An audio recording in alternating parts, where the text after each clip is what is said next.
In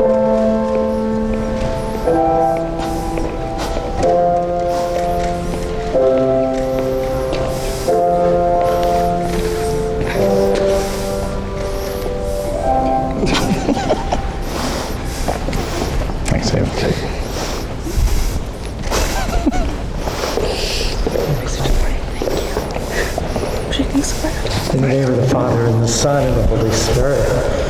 The grace of our Lord Jesus Christ, the love of God, and the communion of the Holy Spirit be with you all.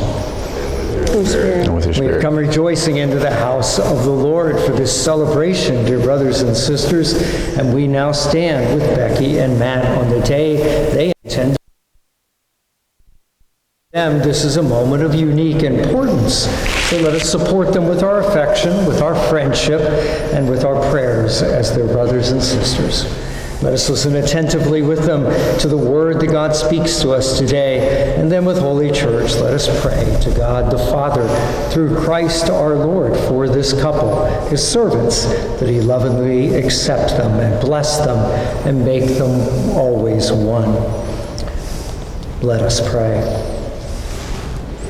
Be attentive to our prayers, O Lord, and in your kindness pour out your grace on your servants Becky and Matt, that coming together before your altar they may be confirmed in love for one another through Christ our Lord. Amen. Amen. Amen. You may be seated. Huh? Yeah, I did. You can see me rocking back and forth. A reading from the book of Genesis. The Lord God said, "It is not good for man to be alone. I will make a suitable partner for him." So the Lord God formed out of the ground various wild animals and various birds of the air, and he brought them to the man to see what he would call them. I forgot. Whatever the man called each of them would be its name. The man gave names to all cattle, all birds of the air, and all wild animals. But none proved to be the suitable partner for the man. So the Lord God cast a deep sleep on the man, and while he was asleep, he took out one of his ribs and closed up its place with flesh.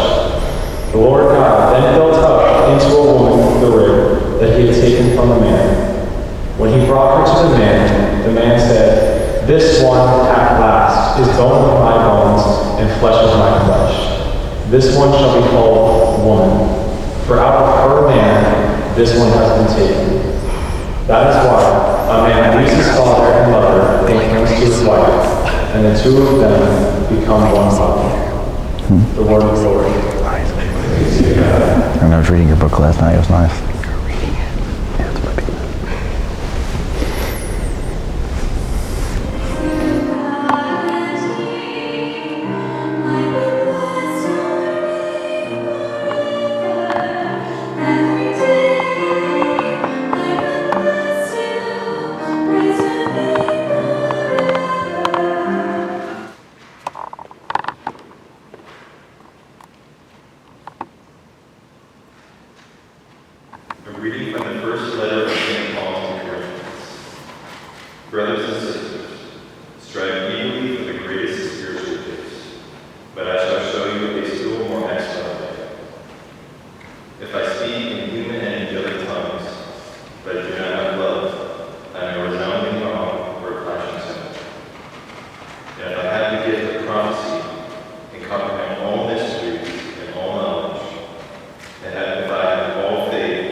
Spirit. A reading from the Holy Gospel according to John. Glory to you, Lord. There was a wedding in Cana in Galilee, and the mother of Jesus was there. Jesus and his disciples were also invited to the wedding. When the wine ran short, the mother of Jesus said to him, "They have no wine." And Jesus said to her, "Woman, how does your concern affect me? My hour has not yet come." His mother said to the servants, "Do whatever he tells you." Now there were 6 stone water jars there for Jewish ceremonial washings, each holding 20 to 30 gallons. Jesus told them, "Fill the jars with water." So they filled them to the brim. And he told them, "Draw some out now and take it to the head waiter." So they took it. And when the head waiter tasted the water that had become wine, without knowing where it came from, although the servants who had drawn the water knew, the head waiter called the bridegroom and said to him, "Everyone serves good wine first, and then when people have drunk freely, an inferior wine. But you have kept the good wine until now." Jesus did this at the beginning of his signs in Cana in Galilee, and so revealed his glory, and his disciples began to believe in him. The gospel of the Lord. Praise to you, Lord Jesus Christ.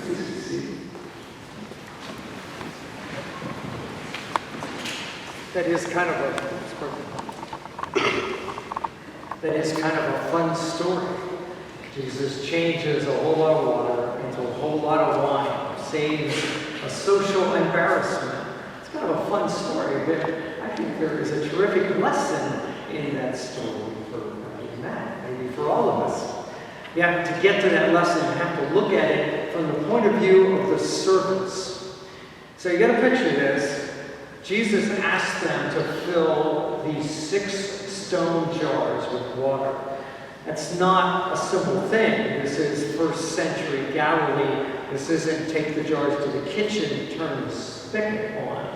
This is, we got to get buckets, go down to the well, probably down in the middle of town, draw water from this well, bring that water back, pour it in the buckets, and do that again and again and again.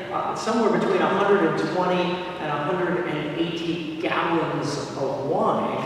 That's a lot of water. And I just picture these servants somewhere in the midst of this grumbling, thinking, why are we doing this? Why are we hauling all of this water? That's not going to solve the problem. The problem is we're out of wine. Why are we hauling this water? Because they don't know what Jesus intends to do with it. They just know they're lugging a whole lot of wine. But of course, in the end, their water turns into wine, and it's a wonderful thing. So, Becky and Matt, I'm just thinking that it's probably not directly on your mind right now, but I don't think you gave it some thought. You would like 50 years from now, be celebrating the 50th wedding anniversary. Not with me being there, but with some of these people. And that would be a great moment, but you have to ask yourself, well, how do I get from this moment to a 50th wedding anniversary party? And I think the answer is you haul a lot of water. In other words, I think what it amounts to is you have to do a whole lot of things that do not in the moment appear like it's actually going to do any good. It doesn't, there's no easy way to draw a line from that point to this point and say, well, if I take the time to listen to my spouse, and I don't actually feel like listening, but they need to talk, if I take the time to do that now, it's going to get me to my 50th wedding anniversary. You know, the idea of like you start, maybe you're one of those couples that has a date night, and you have date nights, and that's great. But, Friday night comes up, and something comes up, and you say, well, we'll skip the date night tonight. Okay, fine. And then 2 weeks later, something else comes up, and you skip it, and next weekend you skip it. And after a while, you become a couple that used to do date nights, and you're not doing them anymore. And those are the things I think that sort of take you away from that path of the 50th anniversary. It's the little stuff. And mostly, for the most part, we know how to do this. The second reading, Paul does this lovely description. Many of you have heard it before. Love is patient, love is kind, love is not jealous, love is not boastful. Those kind of things. Those are the day-to-day little things that you do that strengthen a relationship, get you from this day to another celebration down the line. So I commend that to you. Just pay attention to the little things, in essence.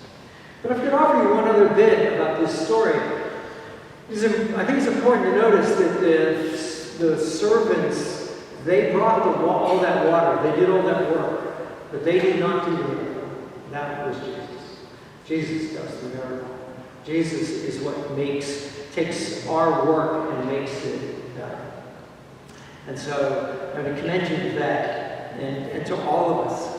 We live our lives, we do the best we can in so many ways, and we stumble around with faith, perhaps some of it easier for us than others.